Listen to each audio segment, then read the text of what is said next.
Ready for fun. Just jiggling my camera around here. Looks like we already got a bunch of people in the chat. Thanks for showing up early. Nomad Over Normal's tucked in with a nightcap ready for this.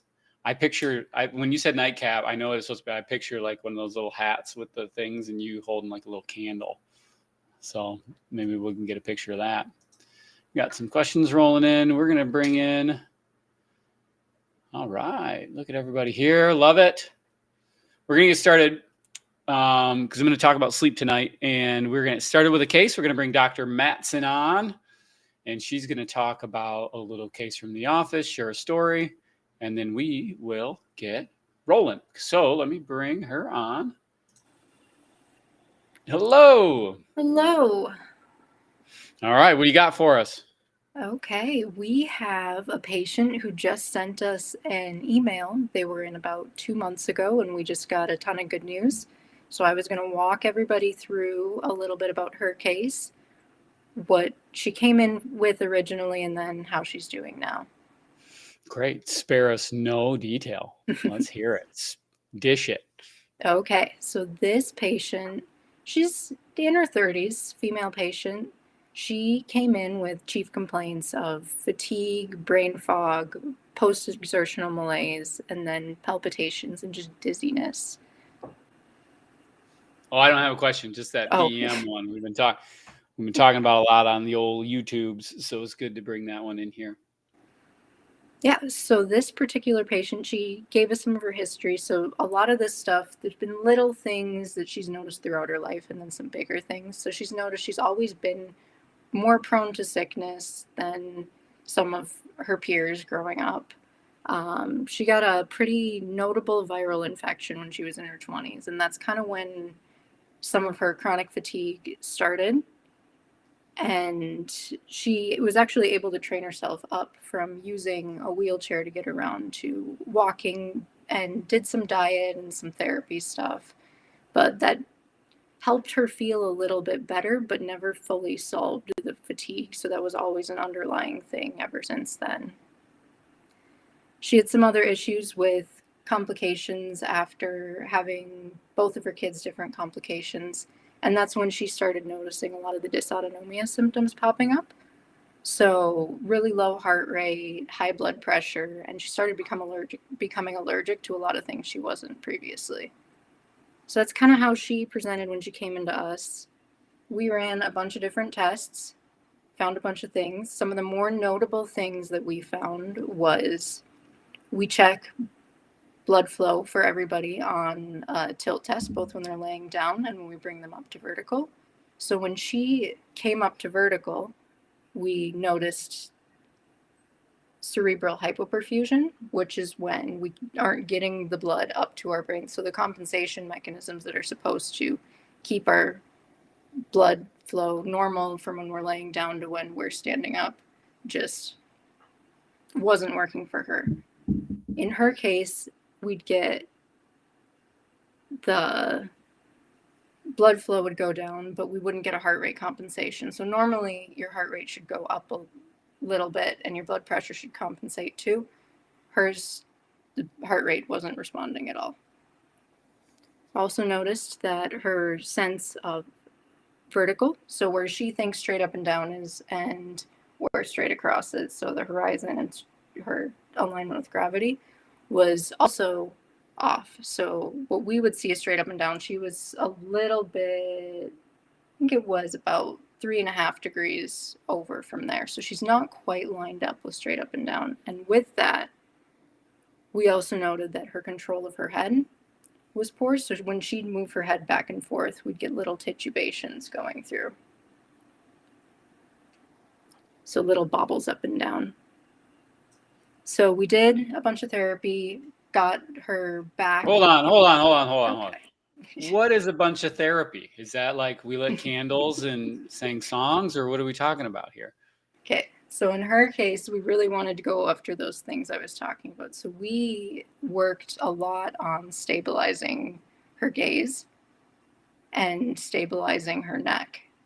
So it's not, when you're looking at the world through, so for example, if you take and you have your camera and you're running around after somebody and the world is bobbling and makes a really poor video, so her neck movement is bobbling all over the place and she's getting feedback of the world all not only on a messed up straight up and down axis, but just all of the visual input is coming in kind of garbled, for lack of a better word.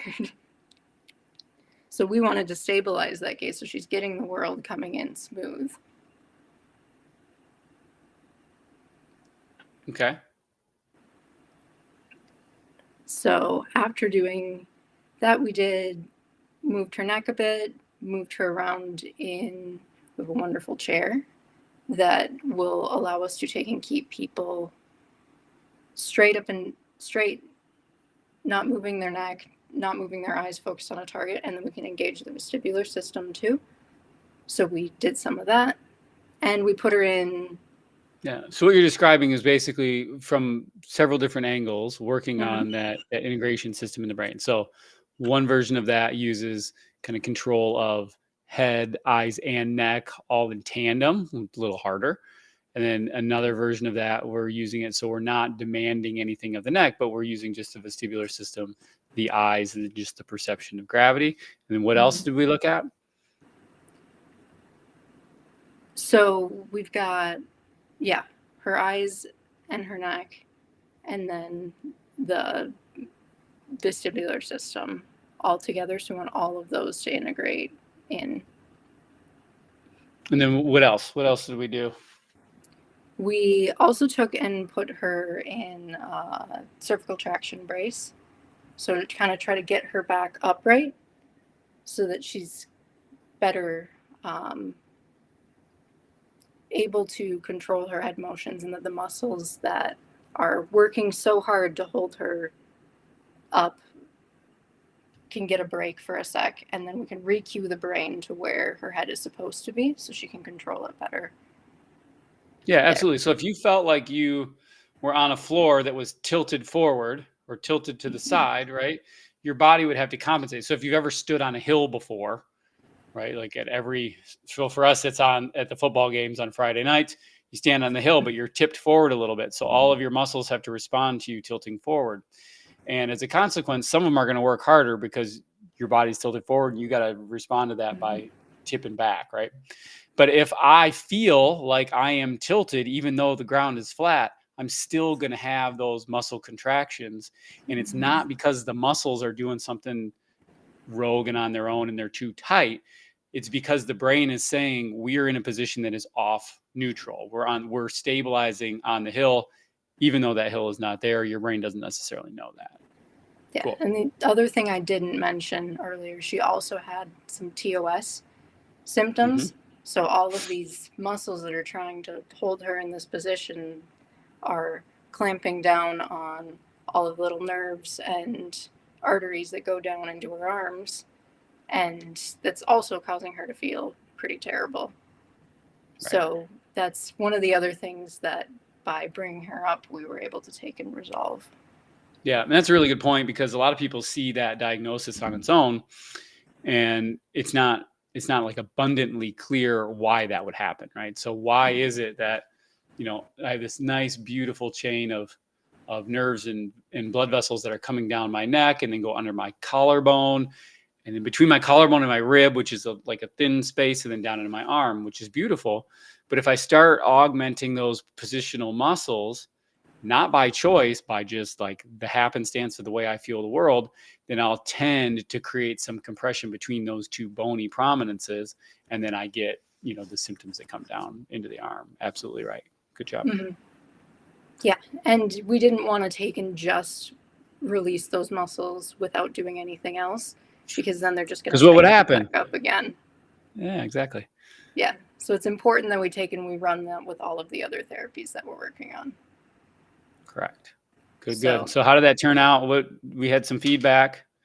Yes. So when she first left the clinic, she noticed that we had an increase in energy levels. She was better able to process just stimulation from her world around her on a daily basis. And she had a reduction in the frequency and awareness of her palpitations. Then when we recently got an email with a 2-month update, and I'm just going to read a quote from it. I edited it a little bit. It pulled out some parts. But she said, "I've gone from not being able to play with my kids to being able to engage and play with them more. I've gone from barely leaving the house to frequent outings. Walks that would previously make me dizzy after 10 minutes and cause a 3-day crash have become enjoyable with no symptoms and overnight recovery. At work most days, she can sit upright with no dizzy symptoms, most days, and can recover if she needs to by lying down for only about 5 minutes. So she's noticing her crashes are less frequent, shorter, and less intense, and she's happy that she can just participate in life again." Yeah, that's pretty great. And so that dovetails into what we were talking about today. I know you tried to pick one that we were going to cover today, and thank you for doing that. Where we have this real conversation about recovery, and recovery is kind of like the fundamental process of being able to do another day, right? And so the key thing in humans that helps us get to the next day is sleep. And one thing that people tend to notice is, particularly those people in the MECFS world that talk about post-exertional malaise or failure of recovery, what we're looking at here is these changes in the responsiveness to recovery. So the machinery of recovery isn't working correctly, just like the machinery of vestibular activity isn't working correctly, or cervicogenic activity isn't working correctly. And these themes aren't fully separated, right? So the things that happen when you're awake may not be fully separated from the things that are when you're asleep. So let's do that. Are you sticking around, or is this your cue to let the curtain come down for the evening? I'm going to head out. I have some things to take care of yet. All right. So the solo is over. Well played. All right. We will get to the next part. Thanks for doing it, and we will see you tomorrow. All right. See you tomorrow. Everybody enjoy the live. All right. See you, Doc. All right, team. That's pretty great. Yeah, it's super cool. Also, so like, to be fair, the stories don't really do it justice, but it is the most honorable way we have to maintain privacy and let people live their lives. But it's just really fun to be able to share them. But even more fun to be able to watch them and live them with people, which is pretty great. So now on to the main event here. I want to talk about sleep. We decided as a team that this is a topic that we should revisit. We revisit it because it's just such a fundamental part of everybody's recovery process. And some people sleep great. We've had cases where sleep is completely unaffected, but a huge number of people are profoundly affected in terms of their sleep. So let's do it. I got a little, I made you guys a little PowerPoint. You're welcome. It's mostly so I can stay on track and I don't talk for 25 hours. And we'll try to just we'll be nice and simple. But what we're going to do, I see some of you guys are asking questions in here. I'm not going to take them right now. But if they do come up where you guys want to comment on what we're talking about in the moment, I'll keep an eye on those and we can address those like as we're going along. That's cool with you. And we'll just keep rocking here. So injured brain and sleep, the engine of neuroplasticity. Pretty fun. So I'm gonna put this right over here. But this is what we got. So I don't think this is a myth that people are fervent about in terms of like they don't want to let it die, but we often think about sleep as just kind of being not conscious, right? And while that is true, it is also doesn't really grab the depth of like what it means to be asleep. Like, sleep is a vital function, meaning like we don't do great when we don't sleep very well. Most of you know that. And if there was a drug in the world that could give you all the benefits that sleep gave you, it would be priceless, right? So if we start from there, we know pretty quickly that if we can impair sleep, then we know we're not going to get to full function. If we're already struggling, not feeling well, now we're in a position where it like gets even harder to recover. So it's not rest. It's not conserving energy. It is a we wrote it right here, a highly regulated, metabolically distinct, and actively restorative process. And what does that mean? Hold on one second. I'm going to view. Never mind. I guess I can't. Okay, so sorry about that. I was going to pull up my presenter notes. But anyway, so does that mean your brain has its own architecture, which means it goes through these cycles. We kind of got 4 main phases. We're going to break it down into REM and non-REM just to make it simple for tonight. But they go through these very specific ranges on purpose. And if you think about what the cycles are, what we're measuring is the frequency of brain waves. What does that mean? It means like if you think about music, you can have music that plays at different speeds, right? So you can have rock music that plays really fast, and you have classical music that plays really slow. And you find that in order for them to work, all the different instruments within that song kind of got to be playing at the same pace, right? The same speed, same beat. And if they don't, it doesn't sound very good. And so what we can see is that there are these different cycles throughout sleep where your brain is going to play different music, so to speak. It's playing at different frequencies, and those different frequencies are associated with different parts of the brain and different pathways that are syncing up in those moments to do a couple different things. And I want to talk about those. I think it's going to be fun. But by doing this is really where we get deep into understanding like, wow, how cool is our brain? How great is sleep, especially for people that are dealing with neurological symptoms. So that's what we're going to rock along with here. I wanted to be able to see. Oh, there it is. There it is. Okay. So if we look at non-REM sleep versus REM sleep, non-REM sleep is mostly slow, these big, long, slow delta waves, right? This is where we kind of get the most restorative sleep. So what does restorative mean? Restoration is done basically by, I'll get to that in a second, but it down regulates these pathways, which is really cool. Now in REM sleep, where we get the rapid eye movements, we actually have parts of the motor cortex and parts of the frontal cortex that are really active. And it's almost like a rerun of some of the day's activity. So it looks similar to waking states do. The difference is that we inhibit everything in the spinal cord so that we don't move. And that lets us run the motor cortex and be able to consolidate memory based on motor cortical activity, but without actually activating the spinal cord. An interesting thing here is when you look at people that go into REM sleep but aren't able to inhibit down to the spinal cord level, they'll move a lot in their sleep. And this is a lot of times associated with like midbrain disorders along the lines of Parkinson's, called sleep behavior disorder. But it's kind of a bad deal because sometimes people will be like whipping around, punching and kicking. They'll be whacking their partner. So a thing to think about. So a lot of times in the clinic, we'll ask like, hey, do you notice that you move around a lot? Are your bed sheets all over the place? Are you really sweaty? Do you have really, really vibrant dreams? And then this helps us to kind of understand how some of these different pathways are interacting with each other.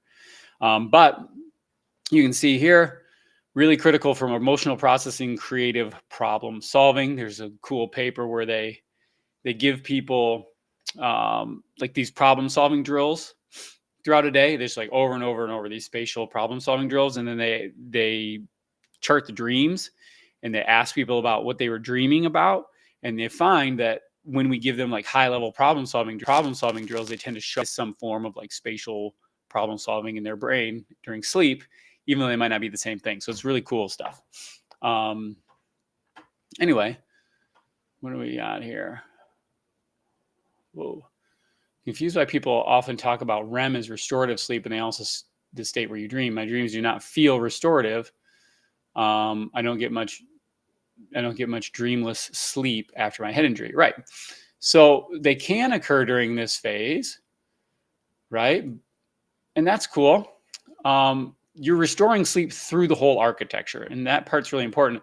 But as you can see here, this actually the non-REM sleep is kind of where we get the most done in terms of restoration, because it's the longest term. REM sleep for each cycle only lasts about 5 minutes right at the end of the cycle. So every cycle is about an hour and a half. And we go kind of through these phases. It's just like going through the symphony, different different patterns coming through. And then at the end, we get that REM sleep about 5 minutes. And that's where we're using some of that different cortical activity. So really interesting stuff. Eileen Hart says sleeping 10 hours a night. Freaks me out sometimes, but I'm awake all day, so I think it's okay. 10 hours of sleep is not such a big deal. You kind of you take what your body wants to take, right? So some people will notice that, especially when you're in a healing process, like your body's trying to restore more, you have to sleep more. And that might mean in some cases taking a nap, but then sometimes if you can get that big chunk at night, that's fantastic. If it doesn't need it, then your body will start to kind of wake up a little bit earlier. And is like deep versus light sleep. There's a cascade that goes. There's a normal architecture. It's just a normal wave pattern. Not so much deep and light, but more in terms of where we go through those different. You're really measuring it by the brain wave in that state. So for a period of time, you'll be resonating at a certain frequency, and it'll move into another frequency, and then it'll move into another frequency, and the last one being REM, which is this kind of more rapid one that kind of looks more like you're awake, but you're kind of like awake in your brain, but asleep in your body. And then that happens just briefly, and then you cycle back through. So you go through these, like, if you're healthy, 1.5 hour epochs. We'll go to that REM. And then actually we do this little wake up period. Most of us don't remember it because we're not consolidating memory, and we go back to sleep. And so if you notice, a lot of people, when you get up, if you kind of do the math on it, will be in these 1.5 hour, 3 hour, 4.5 hour, 6 hour, like at those incremental points because of the nature of the sleep cycle. Okay. Okay. So next of all, what do we got? Okay, so this is called the SHI hypothesis. It's the synaptic homeostasis hypothesis. So what it basically looks at is, like, to be able to run synapses during the day, you're going to end up with a net increase in synaptic potentiation. And what that means is like learning. So as you do things throughout the day, your body's trying to remember them, recall them, learn how that fits in the organization of like stuff I want to do in the future. And so to do that, certain synapses are going to be more active, right? The stuff we're doing more frequently becomes more active. So you can imagine, like, if you take a whole sea or a whole forest of synapses, and we just say, like, some of those trees, some of those synapses grow a little bit more than the others, so they kind of stick up, right? And by doing that, we are accumulating metabolic activity. And eventually we get to the point where we get tired, right? There's like not much more going in. Anybody who's ever done a ton of studying, you get to the point at the end of the night where you're like, nothing's going in my brain anymore. We're kind of done. So slow wave sleep basically downscales all of the less essential stuff. It just kind of takes the volume button and turns it down, and it actually pulls down everything all together all at once. But what that means is the ones that are more active end up having the spikes that are a little higher. They're the trees that are a little bit higher, which comes next so that they can flag, so that we can use those to help be restorative, consolidate memory, and use those so that they'll be better on the next day. But that basically allows us to take the whole energy demand and pull it back down to a more normalized normalized rate. So it's kind of like you go for a run and then you kind of stop. Your breathing has to calm down and relax. And like that's kind of what we see with the electricity in the brain. It is kind of like, yesterday we were shooting some videos and I was right in the middle of just a banger and my memory card was full. And so we had to stop, take the memory card out, put a new one in, right? So that's kind of like memory's getting full, But sleep basically comes in and defragments all of that. So it defrags the disc, cleans it up, makes sure that it's ready to go. So that allows us to keep the strength in the pathways that we're using the most. So remember that, because we're going to come back to that in just a minute. Okay, so it's got 3 tasks. These will all be tested on these, so please remember them. So number 1 is, this is where we do memory consolidation. And this isn't just memories like, oh, I had a wonderful day today. My daughter today gave me a hug and she smiled at me. But it's also the memories of like, how did I navigate to where I was going? Man, it was cold today. Maybe I should dress warmer tomorrow. The things I was thinking about in the car, or the thing I heard in the radio, or so all of these little things, and they're all happening at the same time. And so we have to consolidate them, but our brain has to decide which ones are the most important so that we can plasticize those and put more dominance into those particular patterns. Second part is, as you're using the brain throughout the day, it's a rock concert in there. If you've ever been to a rock concert, you know that at the end, the whole team comes through, cleans everything up. They're picking up all Sasha's, empty beer bottles, and they're putting them in the trash, cleaning everything up, sweeping the floors so that it's ready to go for the next show. We have to do that throughout our night's sleep. This is largely through the lymphatic system. We'll talk about that more. And then the bioenergetic reset, fancy word to say, it allows us to rebuild our energy stores within the brain, make sure all the chemistry is kind of stocked and ready to roll tomorrow. Okay. All right. Let's go. So number 1, memory consolidation. What does that look like? So think about this. We need sleep if we're going to make new pathways. Yeah. So this is like, if we're in the clinic and we're saying like, we got all these symptoms. We're like the case we just talked about earlier. We're trying to make the brain actually stronger so they can do more things and tolerate more things, so that we're not crashing and falling apart, and we can start to get our life back together. So how does this work? How do we go actually like stimulate the brain, demand it to do more stuff, even though it is tired, right? That's why the focal portion of it matters. So if we acquire a new skill, remember that new skill, the trees have grown a little bit more, so they stick out relative to the other ones. So our slow wave sleep is going to have the big effect of being able to tag these areas so that we can take new memories and turn them into long-term memories. So we're just taking them, we're re-encoding them so that we can use them later. And that's why when we do a certain exercise, or if we remember a certain thing, we want to be able to make sure that on the back end of that, we're able to recover it, because that's what helps us be able to make that pathway even stronger and then bind it into our memory system. Okay. Now, neural tagging is coordinated. This sounds super sciencey, and I apologize for that. But it says it's coordinated by the precise coupling of sleep spindles and sharp wave ripples, right? You're like, what the heck does that even mean? But basically, this is like the mechanism of how we create memories. So it allows us to be able to let the new ones stick out relative to the old ones. And we put a little less energy into old things, things that we're not using. And we really focus on trying to coordinate or consolidate the things that we did learn or did do in the course of that day. So what we know from research is that you can learn a brand new motor task. So let's say you have never touched a guitar before, and you want to pick up and you start like learning how to like put your fingers on the guitar. And you're like, first time I did it, whoa, bad, really bad. But what we find is that we actually see improvements in the motor task by just like practicing it and then going to sleep.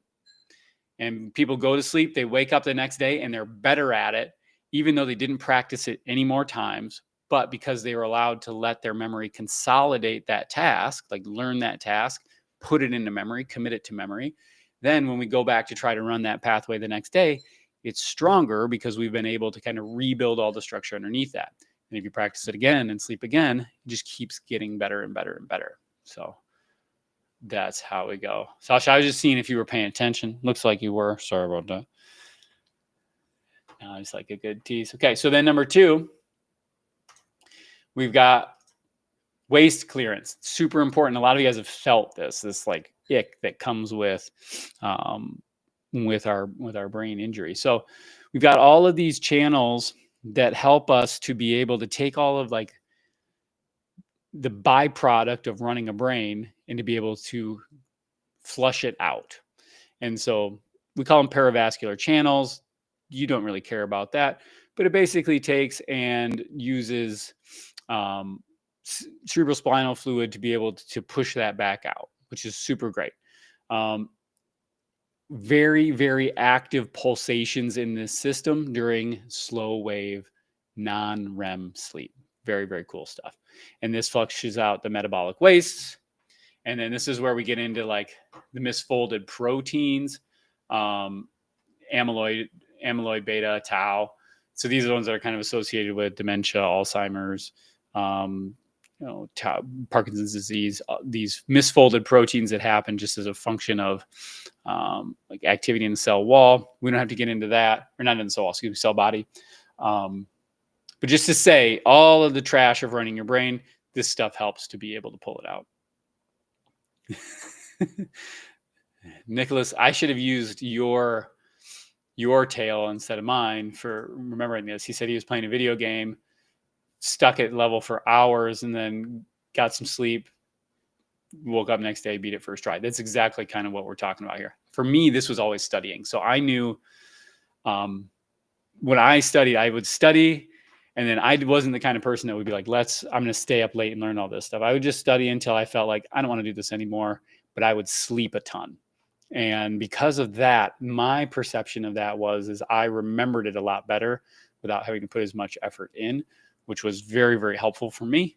But yeah, it came kind of the same idea. Okay, cool. So that's number 2. So number 1 is that we got memory consolidation, job number 1. Job number 2 during neuro restoration. That's kind of like rehab at time. We want to improve waste clearance. We need that function of non-REM sleep to be able to help us in that clearance process, right? So super, super important. And then, I think I skipped one. Number 3 is this energy reset. So there is a measurable increase in production of energy, ATP, in wake active regions during non-REM sleep. What does that mean, right? So, okay, during non-REM sleep, that is like that whole hour and 25 minutes outside of the 5 minutes where your eyes are moving quick. In the areas of your brain that are normally active when you're awake, we see that the amount of energy surges while you're sleeping. So you're actually burning energy, super active in those pathways of the brain while sleeping. So that's why this next paragraph is important, because it's not about saving energy. It's replenishing it, right? So it's restoring all of that function that was burned up during the day. Not burned up, that's a bad way to say it. That is being used for creating new pathways, creating memories, creating learning. And it helps us to be able to restore that so we can go back in the next day. The last part here is this adenosine clearance. This is an inhibitory neurotransmitter, and it drives sleep pressure. And so like the more adenosine that builds up, the more we feel like we should probably get some sleep. It's basically the function of like, as we burn off energy, this adenosine is accumulating in the brain, and that makes us feel sleepier. And then at night we clear it all out and start again. This is the function of coffee, is kind of blocks this game so you don't feel as tired. So maybe that helps some of you clear some things up. But yeah, so we need to be able to get that sleep so that we can clear all that adenosine out of the system. And then that lets us feel kind of rested and awake in the morning. Cool. Greg Barrett asked a good question. He said, what happens after those poisons are finally released? Well, I wouldn't call them necessarily poison in the sense that like they're intrinsically made. There's stuff that we make inside of us. They're us, just like, it's like firewood getting burnt, right? So it's taking out the ashes. So the ashes of our used energy and the structure of that, the chemistry of that is constantly being evacuated from the brain. But at night, we just have this time where we really ramp up production and start pulling those things out of the system. And that should just be the normal function. So what happens after we get them all out is what people experience on an average day is that our brain can run normally without the accumulation or having to work through the changes in the pH or the acidity of the brain relative to those different functions.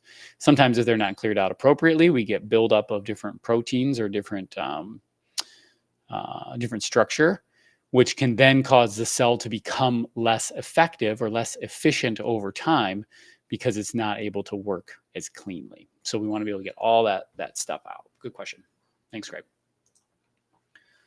All right. So next one. Okay, so this is the crisis. So this is what happens when we get our brain injury. This is what happens when we have dysautonomia or ME/CFS, is where now we have damaged or interrupted the sleep architecture. So that might be in terms of the quality of your sleep. You might notice that it's harder to get to sleep. It's harder to stay asleep. You're more restless. You don't sleep as much or as long, or you have to sleep way more, but you don't feel rested. These are all the different qualitative and quantitative ways that we can kind of have that sleep be impaired. So that's why we don't talk about it probably enough, to be honest with you. But it's both a symptom that most of you guys have talked about, and I have that conversation every day.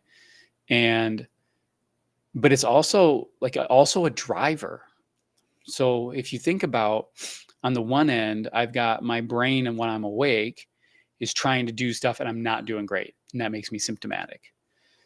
But on the back end of that, sleep isn't just like throwing in the towel and being done with the day. This is a continuation of processes for our body. Our body is still working during sleep. It's just working in a different way. So if our brain is already struggling a little bit, then it can struggle with the architecture of sleep, with being able to do sleep well. So it may not be able to do sleep well in terms of getting you to sleep or staying asleep or being able to do memory consolidation or waste clearance or adenosine clearance, etc.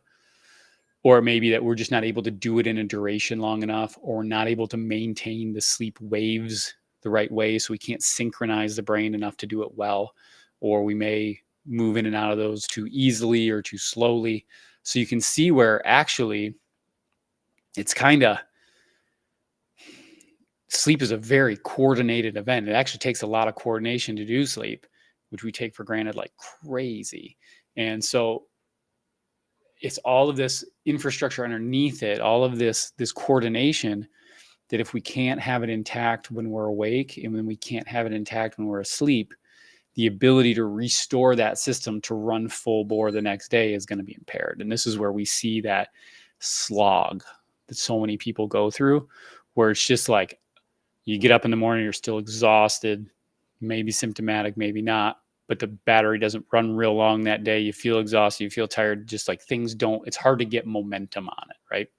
So you can see why, if somebody sits in my shoes, we're thinking about how can we make, I'm always talking about how we make the brain work better, right? But this is why. So we don't really have medications that do these things, right? So if you think about your sleep medication, right, the thing that knocks you out is also not really built to do great sleep architecture. It's just more to make you unconscious. But you can see where the same things that would help you get to sleep aren't necessarily the same things that help your brain really function great during the day, but they probably should be, because it's the same system. So you can see where we have a give and take when we do these. But if we can make it so that that brain can do those jobs better, then we start to build it on both ends. And that's where it's super cool, right? So I get better at the thing I'm doing during the day. So I get more capacity, but then also helps me to be able to start bending that capacity toward being able to recover better. And that's where the magic's at, because if I can do more during the day, but then I can also recover it faster, then I can then do more the next day. And now I have a virtuous cycle where I can start moving myself up the pathway. Cool. So anyway, so this gets me super excited. I had this conversation today in the office where we were talking about pushing someone a little bit more yesterday. And in the course of doing that, we made her tired. And in making her tired, kind of walk the edge of like what those symptoms look like. It's part of the game. But the good news on the other side was she was able to sleep through the night and woke up and all of that had recovered. Whereas normally, if she'd have taken herself to that level, we'd be looking at 3 days where she'd just be stuck. And I know a lot of you guys can resonate with that.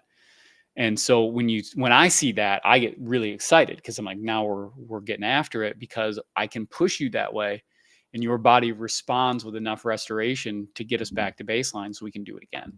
And those are big win days. Okay. So what happens here? So these are some of the pathways to consider. We're getting into the nerdy part, but I'll try to make it as the least amount nerdy as possible. But it was really helpful. So two of the big areas, we think about areas in the brainstem. So you can see in bold there's the reticular activating system. This is the part of the brain that like turns up our level of arousal or awakeness. But we need to be able to shut that down in order to be able to sleep. We do that through the orexin pathway, and that helps us to be able to turn it down, go to sleep. It turns out, though, the brainstem and then the hypothalamus just above that are tied to so many things. So this area in the reticular activating system, anything that like requires being awake is going to stimulate this. Your frontal system stimulates this. Same with the hypothalamus. So it's wired into so many things that a lot of different pathways are able to kind of tip over that apple cart. That problem here kind of ends us up in this position where we look at this result, where it's chronic excessive daytime sleepiness. You're just not restored. You feel super sleepy during the day. Insomnia, I can't get to sleep. And then fragmented sleep cycles is like I wake up a lot during the night. Okay. And it might also feel like I don't dream, I don't get restful sleep, I move around a lot, I'm really sweaty, those kinds of things. The other one to consider would be the suprachiasmatic nucleus, the SCN. And that is kind of what sets our circadian rhythm on a 24-hour basis. And it does that by detecting light. And this is so in the past, I don't know, call it 5 years or so, there's been a big push for people understanding like the necessity of getting light in your eyes, especially in the morning and throughout the day and in the evening.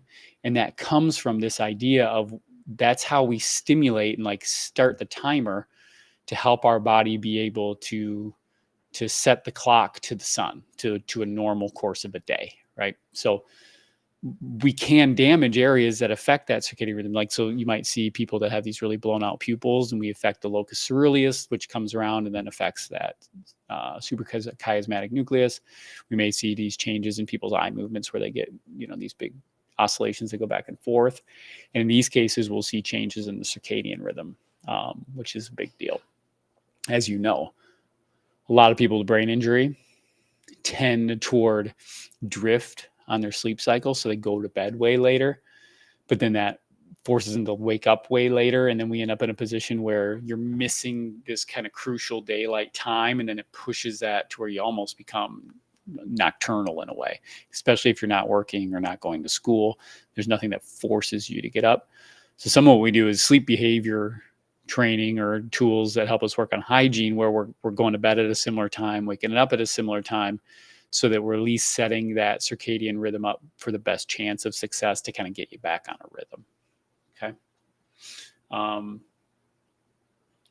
But as you can imagine, when these pathways and ones that touch them are affected, you're of course going to have fatigue. You're going to have chronic fatigue, and it's going to be, for most people, it gets progressive to a point. And that's why it's harder to recover when you push it further, because if I push it further, we got holidays, right? We just had Thanksgiving. We got another, we got Christmas coming up. We got Hanukkah coming up. As we do things where we're pushing, getting through, trying to have some fun, and we overshoot what we're capable of in a day, but we're not able to get that restoration on the back end, that's where we see those multiple day slogs that come in. People call them post-exertional malaise, but you can kind of see where, man, it's a little more rich to talk about the real stuff underneath it. Hope that's okay. Okay. So this is kind of the vicious cycle. I think I just talked about a lot of it. But if we get the SWS deficit, which is slow wave sleep, we get less of that nice delta wave. And if we get less of the delta wave, remember what happens during that time. That's when we get the synapses are downscaled, pulls that bioenergy down, consolidates the memory, but also consolidates the energy component, removes all that junk from the lymphatic system. That's all happening during the slow wave sleep. So if that's happening, man, we're going to impair all that stuff. We start to lose REM functioning, that ability for like cognitive memory consolidation, mood regulation. These things start to get impaired. And this is where we see people start to get toward almost the psychoses of sleep. I think I've talked about this before, but when we look at people in the hospital in critical care, a lot of times, I don't know if you've ever been in the hospital, but you're kind of constantly being checked on to make sure you're all right and you're not dying, which is a good thing. But also you got the lights on all the time. People are waking you up all the time. You're not going outside. So people after a little while will start to lose their sense of time.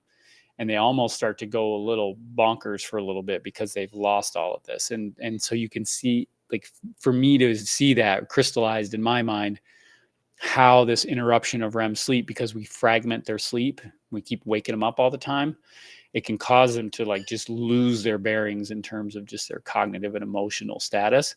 And so if you just turn that a little bit to the side and you think about people who have had a brain injury, you realize if they're just getting that fragmented sleep because they can't hold that signal strong, then you can see where they're going to be more irritable. They might not like appreciate reality as clean. They might not be as empathetic toward others. Like, it's just going to make you feel off, or you might feel moody, up and down, kind of that manic, depressive sort of state. And then you realize like that makes a lot of sense, right? So thing to consider. You're going to get more neuroinflammation because we're not able to clear. You're going to have more oxidative stress. You're just not able to clean up as well. And then obviously with this, if we've got pain, if we've got anxiety, if we've got problems breathing, these are going to further cause more errors with this. I think I saw somebody had mentioned something about not being able to get comfortable when they're sleeping, right? These things matter because that's going to mess with your sleep as well. Okay. And if you're in pain, you're having palpitations, your breathing's weird, your neck is all kinked over so it hurts, or you're choking yourself a little bit, right? All these things are going to further deteriorate the quality of sleep. So my perspective on this is I actually think that we should be paying more attention, shocker, to neurorehabilitation as a form of sleep intervention. Because these things have the relationship, I use fancy words here, bidirectional and interdependent. But basically what this means is that if you're good at the neuro rehab and you can stimulate the brain in an effective way, it induces plasticity, which then helps consolidation, which then helps sleep improve, right? And all of these little numbers are just citations. I put it in a bibliography after. If you guys are nerds like me, you might want to read about it. But these are from some different papers that I think are really good. So the sleep rationale for recovery: successful rehab generates stronger, targeted neural activity. So we're not trying to stimulate the whole brain at once and just run you through a load of things. That doesn't work. We want to do things that are specific to pathways that are injured, like we just looked at in our case today and all the cases we've looked at in the past. And when we do that, we take an area that is functioning not as well, but we demand the brain to think of it as a critical pathway and to begin to come in and support it with new resources. And the brain then is, through just normal reflexive mechanisms, it has to allocate more resources to be able to restore those areas of the brain. But when we do that, we get new capacity, which then helps us improve the sleep quality, quantity, efficiency, so that we can start to move toward that restoration or the homeostasis that comes with that. Cool.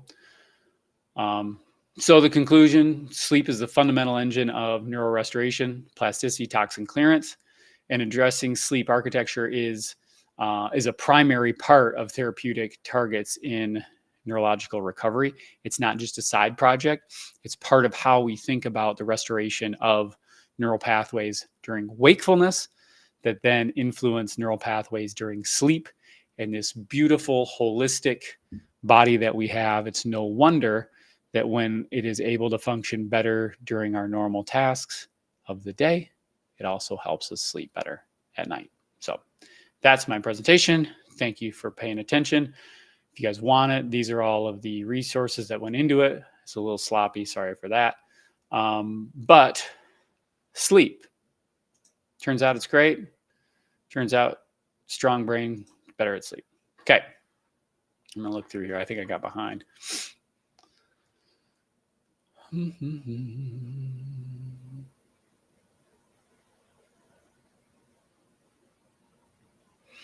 Yeah, so here we're talking about sleep aids. We got a couple different takes on that. So Jacob, my buddy, TBI doesn't like taking sleep aids because of the way you feel the next day. Don't sleep any longer, right? We've actually talked about that. It's just, yeah, absolutely. So that's one side. And then Jazz, sleep aids helped when pain was high due to MCAS waking me up every night for months. So I was sleep deprived. When I couldn't sleep, the next day I had more sensitivities, light sounds, etc. Right. So this is the case that most people find themselves in, where it not sleeping is awful. Most people would agree, right? It is awful, straight up. And so if you can get something that can help you break the cycle on that, relief is real. And I want to make sure that we're not confusing. Like when I speak, I'm talking about like, this is my optimal way to think about it. But also we have plenty of people that are working through with sleep aids and trying to work through that process. That's totally normal. But I want to provide just a secondary view on it so people understand that there is like a way to start merging that into a longer term strategy, right? Because everybody who's on sleep aids also knows is that they can be useful, but the sleep architecture is not the same. And that's well documented in the research. You're not really sleeping. It's kind of like something else, but it's enough to at least prevent the wild stuff from happening. So I totally get using those for sure. So I'm not critical of anybody that has to use that. Okay. Oh, okay. So you were asking about that last week. Yeah. So no sun, this takes a little bit of time. And this is like, the cases of this I saw were severe brain injuries and people were roughing it and were in the hospital for a significant period of time on the order of weeks. But at that point, it started to get to be too much. So like every day for weeks, you're also got, inflammation in the brain and a big shunt in your head and all those things. So you a little bit here and there, not so bad, but yeah, you can definitely get there. No matter over normal says, I've seen older people go to a hospital because of a fall and die within weeks, not from anything from the fall, but the constant disruption of missing up those hours and just never recovered. And this is real. Sleep is profound and it's part of healing in a way that we cannot replace. So Matthew Walker wrote a book on sleep that I think is pretty good. I don't know. It's been a few years now, but one of the quotes that he has in there is you cannot, like the benefits that your brain and body get from sleep, you cannot replace with anything other than sleep. So there's no medication that you can like take instead of sleep. There's no exercise you can do instead of sleep. Like the only way to recover from sleep deprivation is to sleep. And that's why it is so stinking important. Okay. What sun substitutes do I recommend for people who can't get out of bed or outside? I like, so you can use anything that has, like, number one would be something that has a full spectrum of light. So something that's giving you on the order of, multiple wavelengths of red light and then some UV light, UVA, UVB. We use, I use the ones from a company called EMR Tech. I like them. Those are the ones we use in the office. They have one that I really like. and we have one. I have one, even though I get a lot of sunshine, that has red lights, UVA, UVB, and you just run the UVA, UVB a couple minutes, and then the red lights you can run longer durations. And that's the one we recommend. This one we use in clinic, and we do have a relationship with the owner there, Chris, who's a great guy, who's been a great consultant along the way. And as a consequence of that, like just because we know each other, we got a little code that we use to give to people in the office. So they can order stuff from them if they want. Ginny, I don't know if you have it. We could put it in there. I didn't plan on talking about that, but those are the ones that I use. But there's also a Happy Light, which is great. That's a form of a D light. Those can be great. Anything that's got some UV. You don't need a ton of exposure to UV, especially in the wintertime. You don't want to get burnt too bad. But kind of the UVA, UVB, and then a red light is kind of like top on the list. Okay. All right. Susan just noted, yeah, she had a sleep study done. Apnea is worse during deep and REM sleep. And that makes sense during REM. So in that stage, we're suppressing that brainstem activity to the cord. So we want to make sure the cranial nerve associated with holding that palate up is stable. And we look at the apnea ratios there versus whether you're central apnea and you're slowing the breathing rate down. In those cases, we want to target a little higher in the brainstem. Okay.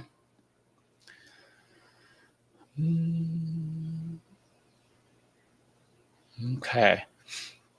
Skills McGee, like the name, is asking about POTS. Kind of sounds like you're on the earlier stage in the process. 22-year-old, can't train, hate that. Any tips on how to train this and get to working hard again? So mine all start with knowing the problem you're trying to solve. If we're starting with just a diagnosis of POTS, we haven't figured out what's underneath that yet. So that's like the starting place. It's like saying, I got a headache, it won't go away. What's going on underneath that, right? Am I dehydrated? I got a brain tumor. What's going on? Okay. So with these, what I might recommend, maybe Jinya, maybe Chris, you guys could maybe point him to some videos that we've done in the past that might help to look at that. Maybe one of the case study ones. And that might just be useful to like get some background. I know it's hard to know where to start, but those might be useful for where to start. Or if you guys that have been in here before, if you guys got any ideas for him, that like a video or a resource that you think might be useful, if you guys want to share those in the chat, I'm sure he'd appreciate it. Thanks for reaching out. Ooh, is there an age cutoff? 86-year-old dad, excessive daytime sleepiness with some cognitive impairment, hoping testosterone will help him out. Certainly give him a punch. Have we seen a cutoff? No, but it depends on just the current status and like how much of that cognitive impairment is wired in at this point versus being malleable. That probably makes the biggest difference.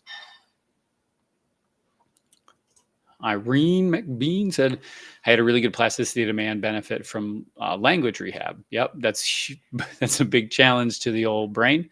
After trying PT 4 different times, I realized I had severe exercise intolerance. Okay. Yeah, so maybe that brings up a key point. So in perspective, Chris and I talk a lot about MECFS in relationship to this because of that post-exertional malaise component that so many people tie to like mitochondrial deficit, which is real, but then it's kind of like, what is causing that mitochondrial deficit? That's maybe a little more exciting. And so a lot of things that we think about traditionally as rehab are like try to push the whole system. But because of that, that is very energy demanding, right? So if I'm walking or running or doing, kind of like traditional things, I'm using everything. But if instead we say, I'm going to take all that energy and focus it on just like how you move your eyes to the left, right? That seems very small, but if that helps us stimulate the part of the brain that's not working as well, and I can pull that up, all of a sudden I'm taking and I'm like using my magnifying glass with the sun and just focusing into that one area so we can control the synaptogenesis in that one area, focus it there, and then build off of that, starting with the areas that aren't working. And by making that little shift and saying, let's focus on the areas that need it the most first. When we do that, what you'll find is you end up doing the tiniest amount of stuff with the biggest amount of impact.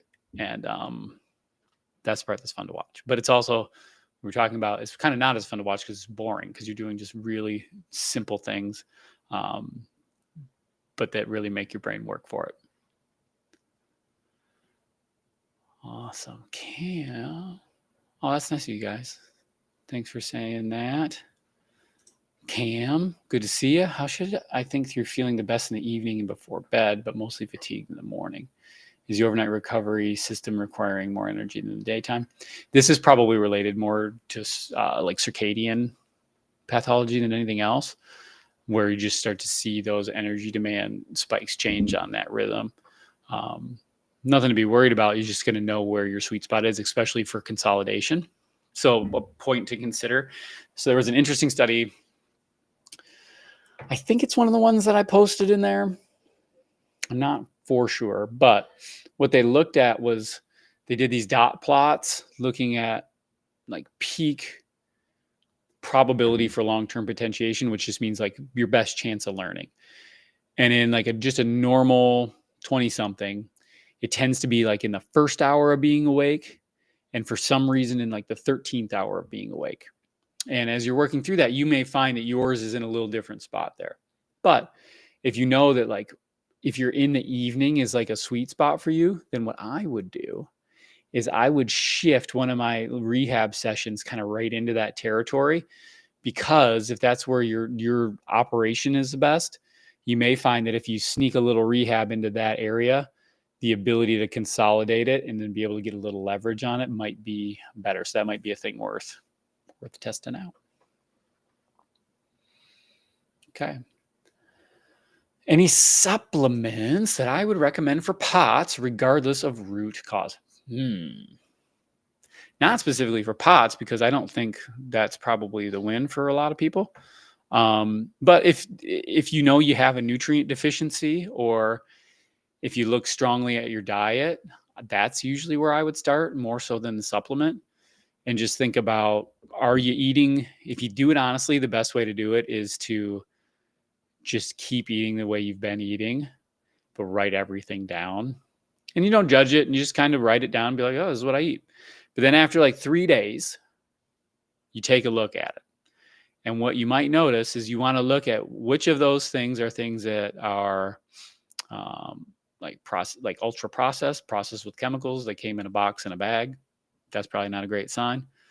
Which of those things are things that have a full complement of amino acids? So if we're worried about needing to supplement dietarily, starting with, do I have all the amino acids I need to get in? That's a good place to start. And then from there, we get into kind of vitamins and minerals, right? You're going to get those this time of year. Mostly we're in the wintertime, mostly from like, generally, if you're local to areas that have cooler weather or snow, they're going to be more meats and cheeses and things like that. But you're going to want them to be organic. You're not going to want them to have, be fed things that you don't want them to eat, things that, bring in a new toxic load to the system. So, most of your grains or different things or vegetables, fruits are going to be organic. So I know that they're more expensive, and I know it's more tedium, but I would probably focus on spending the money on getting a little bit higher quality of food, the highest quality you can afford, before shifting over to supplements. You're making sure you're getting some eggs, getting some choline and some protein, making sure that when it's available, if you can eat some high quality fish and make sure you're getting enough fat in the day. Using high quality oils, olive oil, avocado oil, beef tallow if you can, high quality butter, those sorts of things. And my bias would be to shift toward shifting the quality of the food and the habits around that, because that's going to last way longer, and it's going to give you a greater upside over time, because it's going to give you the full complement. So supplements I totally get it, but it'd be harder to give a general supplement, because the idea of a supplement means that it's not something I'm getting in my diet, so I have to supplement from outside of my diet. So the way I tend to look at it is, well, if your diet is amazing, then you're kind of doing the supplementation on that. and you don't need to add in as many processed food supplements as a way to try to resolve it. So that's kind of where I would start. I know that's probably not what you're looking for. But if any of you have spent time with me, you know that's the way I feel. And if you go to my fridge, that's the way we live it too. So that's what I would do.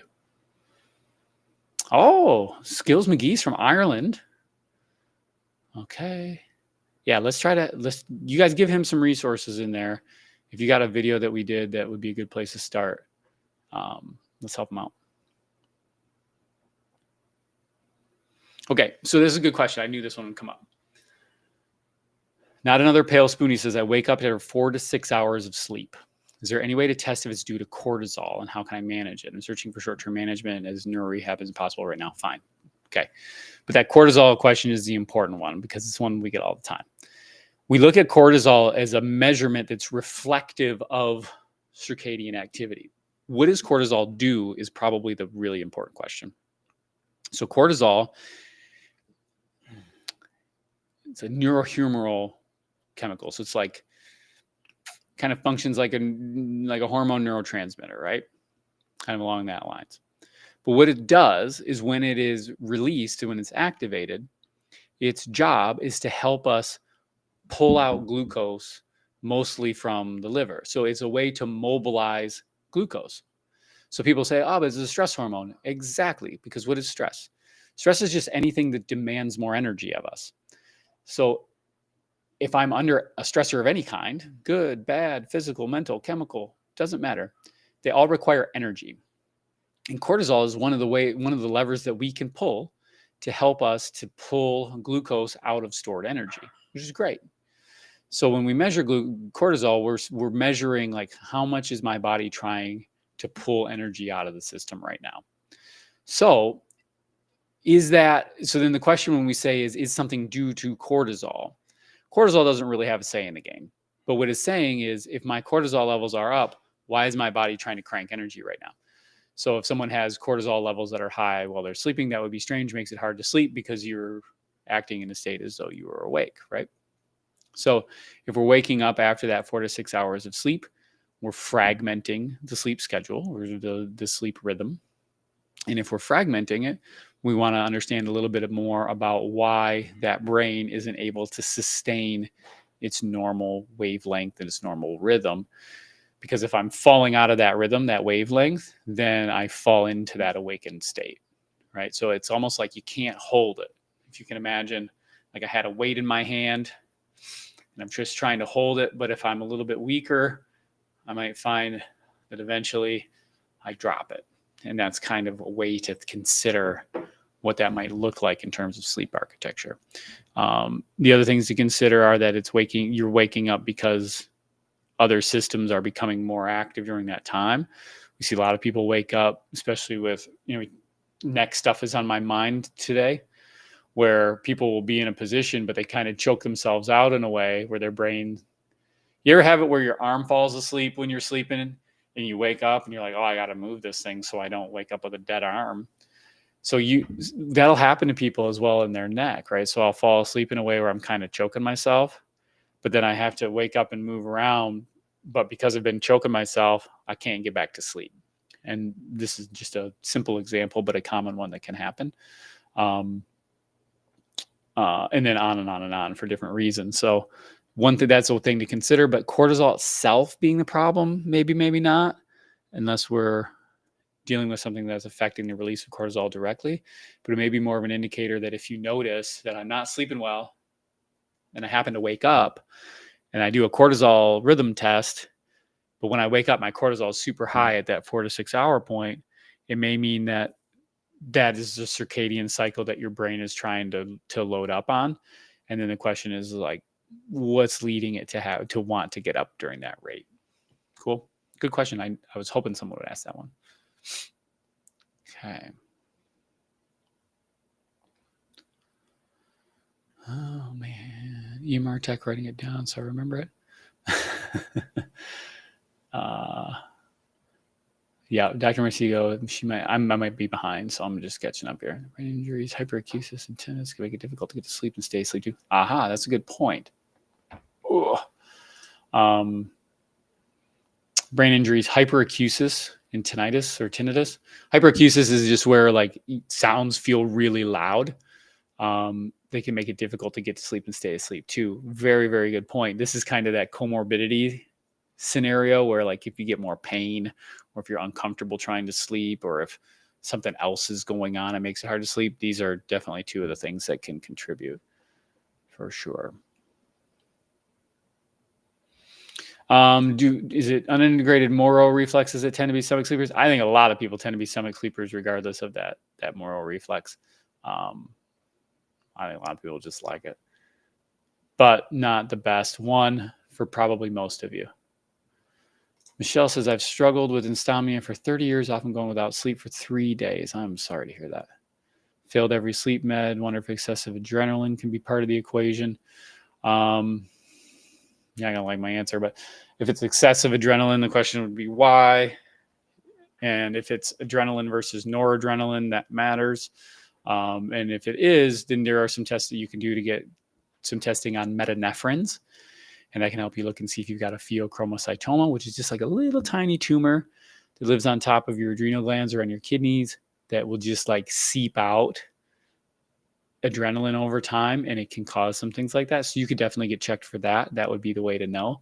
If you're finding that the norepinephrine levels are up, it's because your brain is signaling that something's up and it's trying to get you up and going. So that's a thing to consider. But I'm really sorry to hear that. 30 years is so long. So we'll be rooting for you, okay? Okay. Nicholas said, 5 months into propranolol, started messing with my sleep. No one talks about how beta blockers can mess with autonomics and cause rebounds. My resting heart rate variability, and breathing dip unless I dose before bed. Yeah, once you go down that road, you're choosing to block a lot of the main signal of the autonomic system, which obviously isn't like the perfect thing to do because it's the thing that controls your automatic nervous system. But there's a use case for it to help you get some relief. And yeah, you get some of the rebound stuff. So Nicholas, I hate that this is what you're working through. I'm glad that you've kind of figured out how to manage it, but you guys kind of, I think you guys know my stance on that. And I'd love to see if we can work through getting without them. Thoughts on cervical radiculopathy? I think about them a lot. Enough that we've done like 100 hours of coursework teaching about it. In what ways, I'm not sure how you want me to talk about it, but it's rough on people. So cervical radiculopathy can come from any one of the peripheral nerves associated with the cervical spine. So there are 8 of them. And they're just the nerves that come out once they exit the spinal cord and heading out through the system. Can it mimic CCI? Remember, CCI is in a singular diagnosis. You really just need to find out. It's really easy to measure, really easy to test simple reflexes and sensation. You can find that out real fast. And it doesn't necessarily mimic CCI because it has a very distinct presentation that should be pretty easy for someone that's trained to notice and figure out. Cool.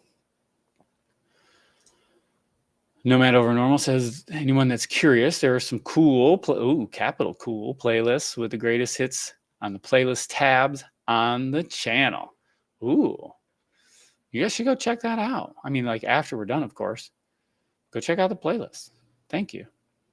And also, if you guys don't mind, maybe you've decided to like this video, maybe not. But if you do, if you would signal that to whatever platform you're watching, we would really appreciate it. Thank you. Okay, so Nicholas is tapering. Love that. Debbie. Just joining. Want to know if we have any knowledge of FND. Yeah, every symptom is in unbelievable ways. I have a problem with my nose getting clogged when I eat or speak. Lots of things to talk about there. Debbie, why don't you can DM the team and they can probably help you get to some more things on that. Sounds like we got a lot of questions we could dive into there. Irene McBean, Doc, I might be the best case for breaking down actions to read into smaller chunks time and again. I found profound results from this. Also works in real life. Absolutely. Thanks for sharing that. Oh, okay. We got a code. Oh, actions to rehab. Yeah. To rehab into smaller chunks. That's the trick. It really is. It makes it feel like it's too simple, but a lot of times, the more simple you can break it down, the bigger the outcome is for people. Most common root causes you see in athletes with sudden onset of POTS. So the big ones are going to be usually head injury, neck injury, viral onset. Kind of goes with that one would be like immunization onset, or like infection, immunization, idiopathic, like in that range.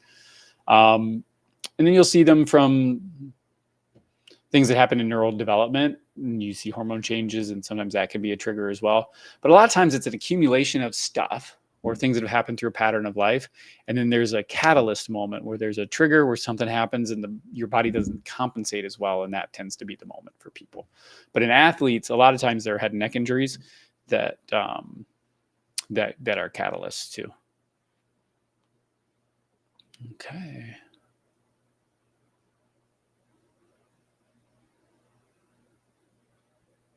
There's a neurosurgeon who I'm going to say that doesn't mean reviewed his POTS dysautonomy after supplementing with and he had a low back injury. Yeah, he had in different things. So again, these stories are one-offs, but it tends to mean that we're probably treating something that's not quite exactly that. And this is one of the things we see when it's an N of 1, usually on the internet. But if you're vitamin and mineral depleted, that goes without saying. Like, I would say every person on the planet should probably like eat the best diet you can, and that'll help with being healthy. That's everybody, general advice for everyone across the board forever. But if we get into scenarios where we get into chronic activities, then we have to look a little bit deeper. Okay. Nomad Over Normal says, can oxygen delivery to the brain be disrupted during sleep versus laying down while awake during the day? Absolutely. So one thing you'll notice is we obviously see a lot of people that when they lay down, they cause these obstructions in their neck that prevent, change blood flow to their brain, which is a super helpful thing to learn. But what you'll notice is during the day, when they're doing that, they tend to move around a lot. So they'll be in that position, but it gets uncomfortable. So they'll try to move and they're just like wiggly, right? But when you sleep and you pass out in that position for a couple hours, I'm more likely to create a more profound effect in my brain, because if I'm kind of choking that out, I'm there for a while. And then I'll get up and maybe move, or maybe have a hard time getting back to sleep because I choked myself. So it's definitely a big deal, because when you're asleep, you don't have as much likelihood of being able to move, or you'll notice that it can be like pain, where it causes you to constantly be waking up and moving around. So then the sleep architecture always also breaks, because you're trying to prevent yourself from getting choked out. So excellent question. Thank you for that. Cam, we often think of high cortisol being an issue, but is it possible that too much glucose demand can cause a cortisol deficit, or is it generally in a surplus? Deficit or surplus kind of depends on substrate. And this is our, it's like a dietary. Are you getting the normal like substrates to build cortisol, like cholesterol, being able to process that through glucose?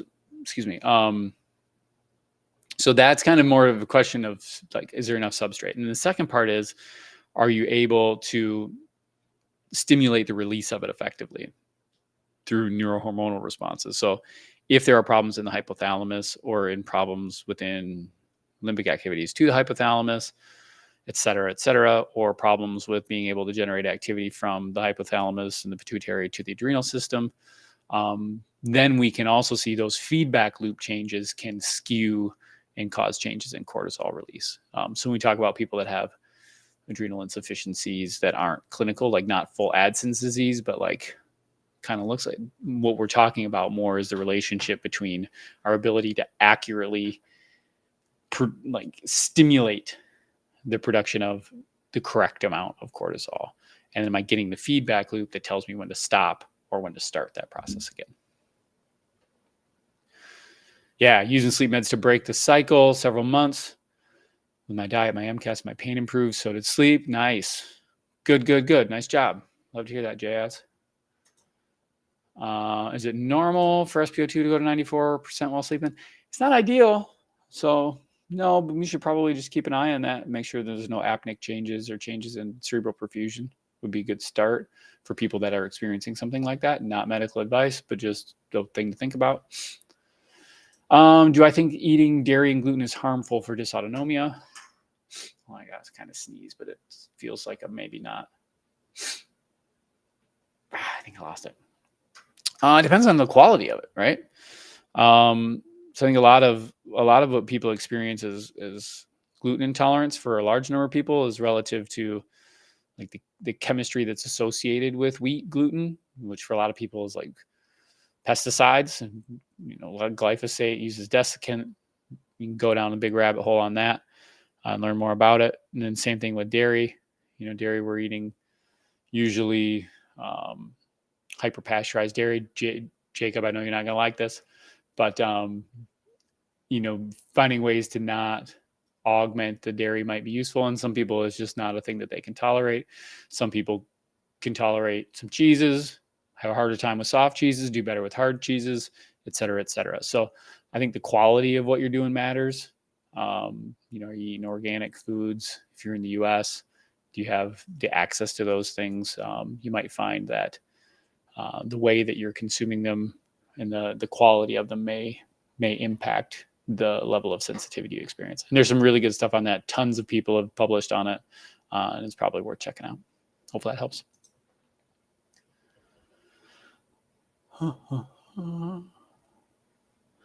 Yeah, experience with the Chinese body clock. If you wake up during the same time window, check the clock and treat that organ. Yeah, for sure. Common in acupuncture. It can be a great tactic. Go for it.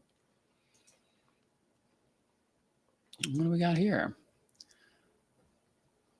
Can post-COVID autonomic dysfunction cause post-meal drops in blood-brain flow, even without classic POTS or fainting? It seems like Ocho's. That's right. But in my case, it's more brain fog rather than passing out. That's good. So, or feeling like you're going to pass out. But brain fog is kind of like on the road toward passing out. It's just less blood flow. So a lot of people will feel foggy. Other things, though, to consider post-meal are relative to insulin glucose spikes. Obviously, checking, to make sure we don't have any changes in hemoglobin A1C, make sure we don't have type 1. And in that case, then we definitely start thinking about postprandial hypoperfusion. A lot of people have their heart rate go up a little bit after they eat, just relative to having a bunch of food in your stomach. Yeah, that can be a way to start thinking about that problem. We want to make sure, diabetes is ruled out first, and then definitely consider that blood flow to the brain. Do we offer testing for FIO at the clinic? We don't at our clinic, but it's something you can order really easily. Any lab test now, go to LabCorp, go to your hospital, and it's a urinary test mostly for metanephrines, and they can add a couple more tests to it. Really easy to run, not an expensive test, easy to do. Do I think Atlas adjustments can help if misaligned? Yeah, it's chiropractic, baby. If those joints are misaligned because they're not interpreted correctly, giving them a soft stimulus to be able to try to help your brain find them can be a really great tool. Oh, good. FIO was ruled out for Michelle. Love that. Good. Then we know what's next.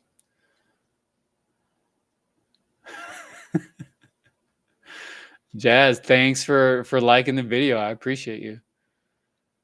Appreciate it. I lost all this. He can told me mimic instability. There's if inflammation, and I worry about that poking my neck will be bad. Yeah, it's hard to know. I mean, as we're going on, I'd love to help, but in order to do that, I'd have to know way more about your case to be able to give you a recommendation. So, love that you're seeking help. Love that you're finding some people that are on the road for you. I don't know how to answer that because I don't know particularly what's going on.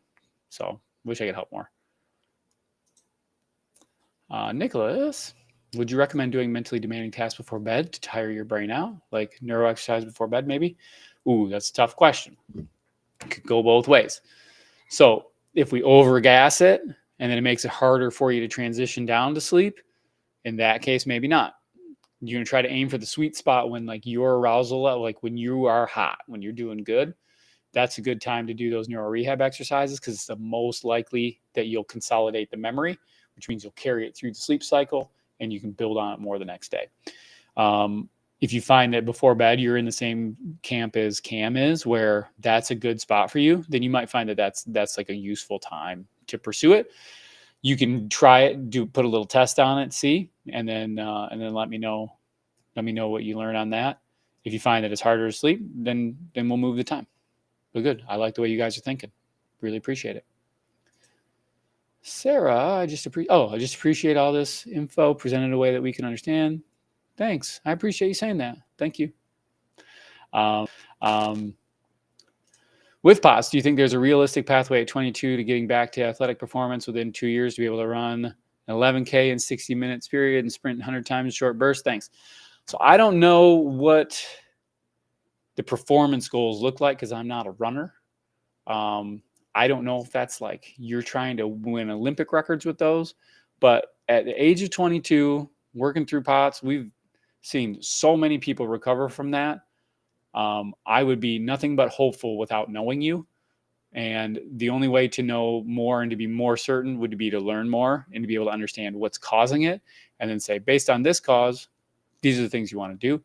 But as far as like, should you feel hopeless? I don't think so. There's nothing from what you presented so far. But again, I don't know the whole case. But keep going, figure it out, get through it, make it a history lesson. Okay?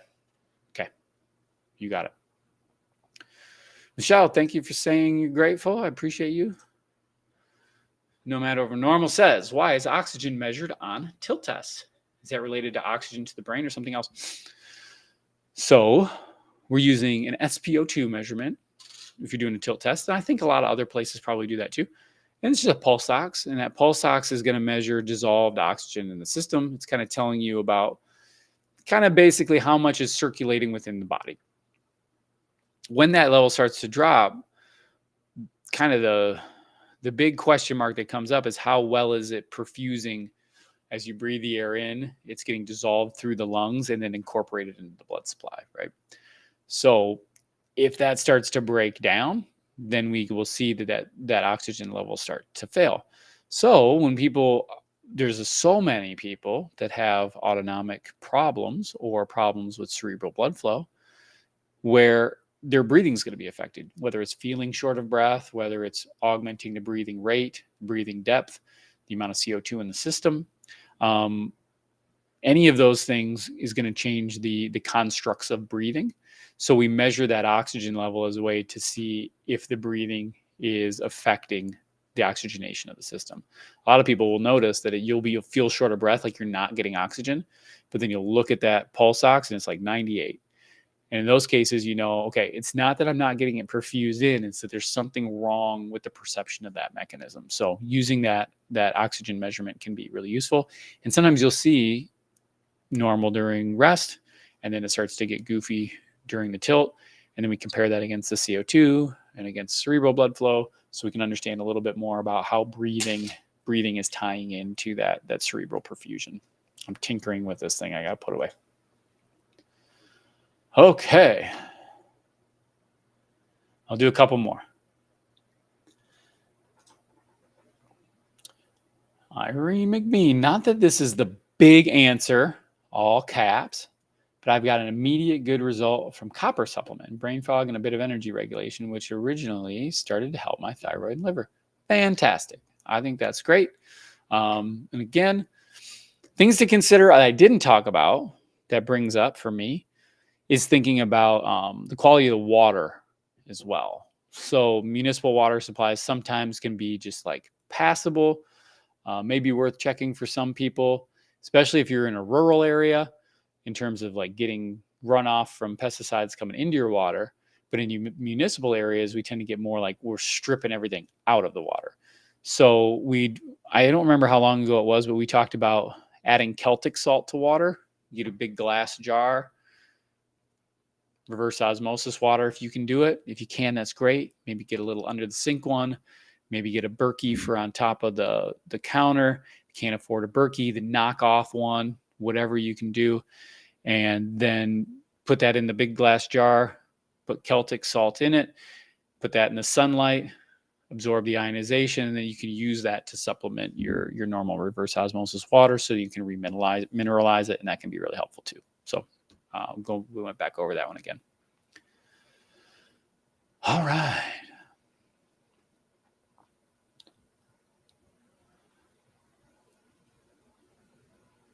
Yeah, a ton of people have post-viral problems with IBS because remember, POTS as a function, remember, it doesn't tell you the whole story, but a big part of what people experience with different types of autonomic problems are related to the gut. It's one of the autonomic mechanisms of the body, right? So this is automatic.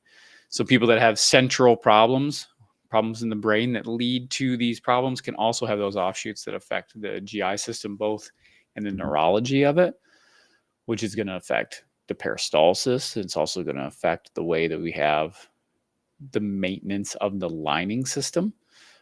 It's going to affect the integrity of the vessel walls. Same thing with the vasculature. So if we start to affect the vasculature, whether it's venous pooling or whether we're getting ischemic in the gut or oscillatory blood flow, all of these things are going to impact the quality of being able to have a barrier system that keeps the things out that you want to keep out and let the things through that you want to let through. So that GI compromise is going to kind of be very high on the list for most people. So good question. I like that. All right. Make it history. That's awesome. All right, guys. So I'm rooting for you all. I hope that was useful. I like talking about sleep. I like talking about things in a little bit elongated way because I can just present a concept that you guys can chew on for a little bit and then ask some questions. And I really appreciate you listening and and asking some really wonderful questions. It helps everybody to have it be part of the conversation. So thank you so much. I really appreciate you all coming on here with me, spending Thursdays with me, and hopefully we're making a little bit of difference every day. We just keep moving forward as a team, keep helping each other out. Nice words. I love it. You guys are super wonderful. Thanks for being here, and I'll see you next week.